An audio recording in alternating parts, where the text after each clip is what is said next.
käib veel viimane shoppamine, kohalikku liksi ostetakse ja hakkame tagasi liikuma. Hommik oli päris kiire, siin kõik asjad auto peale. Mingil põhjusel ei mahu nad nii hästi kui Tallinnast tulles. Ei tea. Aga nüüd suundume Krõki rahvusparki. See kus saame sellised kodad ja värgid, et äkki saab mingi tegedat ka tüüd sealt. Ja õhtuks tahaks jõuda Zagrebisse. Zagrebi linnavahe natuke vaadata, ööbida seal. Siis tuleb Bratislava, Krakau, Kaunas ja kodus. Aga igas linnas vist teeme kerge peatusse ja vaatame korra ringi ja naudime natuke seda tagasireisi ka, et ei ole päris 16 tundi jutti, et on natuke lihtsam sõita. Aga vaatame nüüd, kas siin hommikupoissi ka on siin ja hakkame liikuma. Kermo, kuidas sulle meeldis? Ma ei olegi väga palju lühem kui sina. Okei, natuke olen.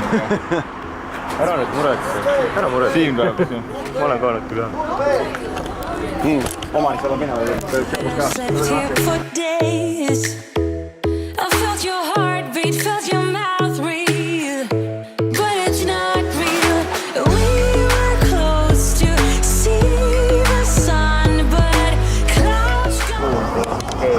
Mis siin toimub? Siuksed liigutused.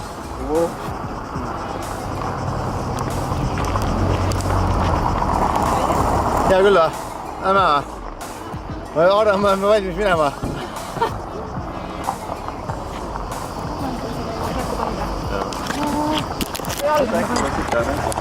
Nüüd on see hetk, kus 30-ne faktoriga kreem ära kulub, sellepärast et õues on küll 33 kraadi sooja, aga päike sirab ja võtab räigelt.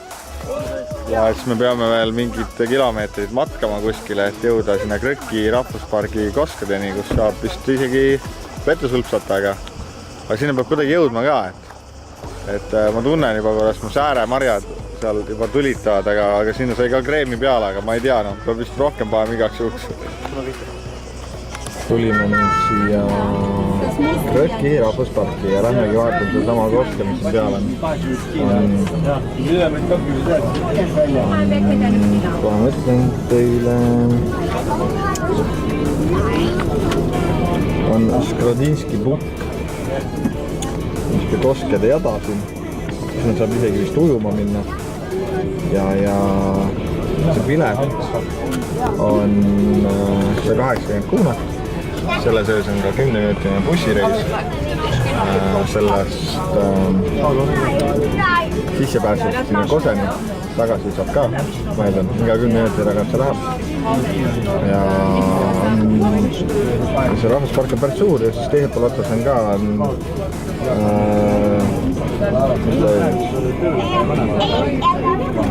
Roski. Ma pean vaatama. Pilet kukkis.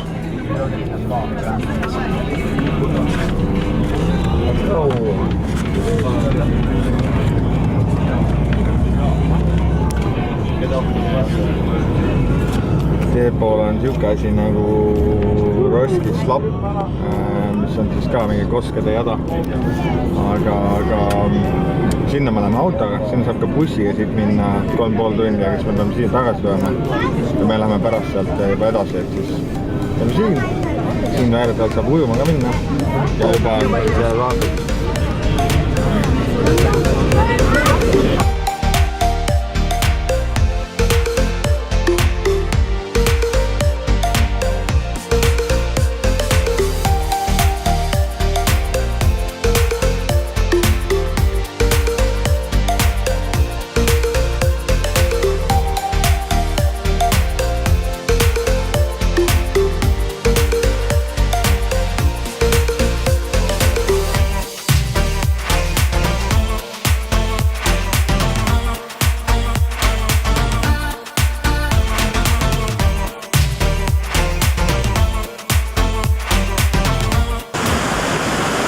Oleme nüüd selles Krõki rahvuspargis, lautame siit sellist laudteed, mis läheb läbi. päris äge sihuke koskesid täis koht on. See on kalu on siin igal pool ja parte ja siukest loodust, aga ta on jah, siuke rada. Ega siin kui seisma jääd, siis tahetakse üle joosta, aga päris ilus on küll, et jah. Ja et selle raha eest peab siin vaatama korralikult. Aga jah, päris ilus.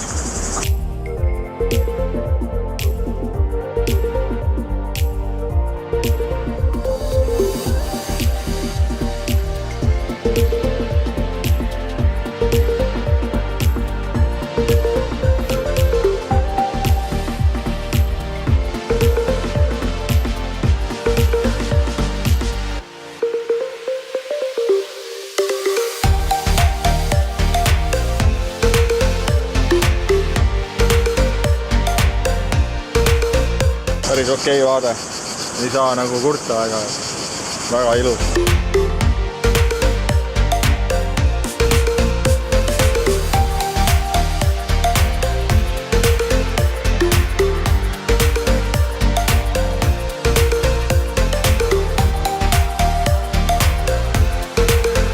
Ütleme niimoodi, et eestlase jaoks on siin võib-olla natuke liiga palju inimesi.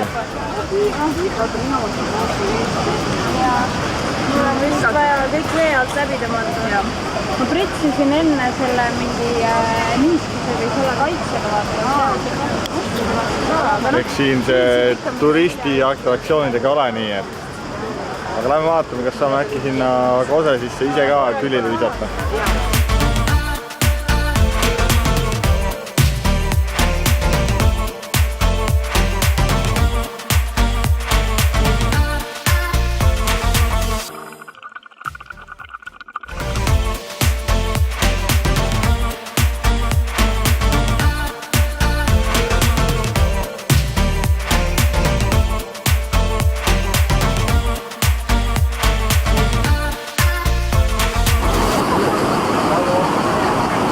Veider oli ujuda magedas vees, sest et esiteks sa ei saa niisugust mõnusat soolast näkku.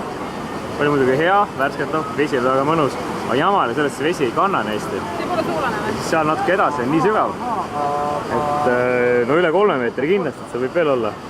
Et natuke nii hirmus hakkas, et põhja ei näe ja põhja pole. Kui kellegi kannaga saad ikka näkku seal vee all. No ikka saab, aga väga äge on siin muidugi. Ujuda ei oska? Oskasin? Ellu jäid? Ära jupunud. Ära jupunud. Ellu jäid.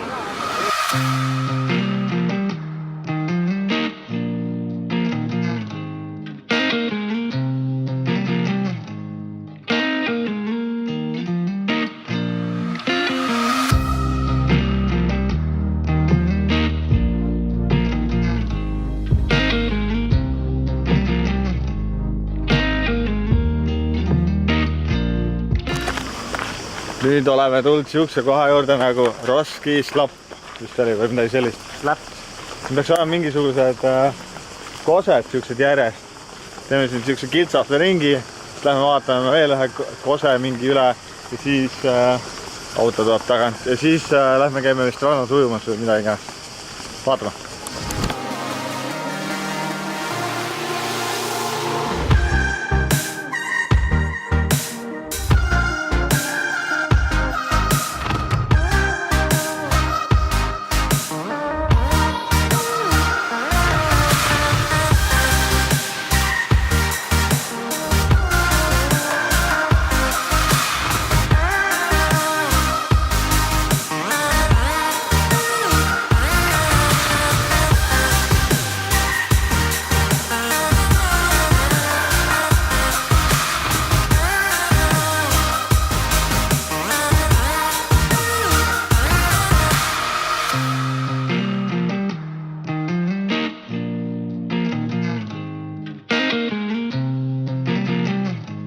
Kuna aku tühi, siis tundub, et tänaseks kõik. Läheme nüüd siit edasi Zagrebisse, vaatame seal ringi, võib-olla kui jõuame, võib-olla näeme homme vist võib-olla.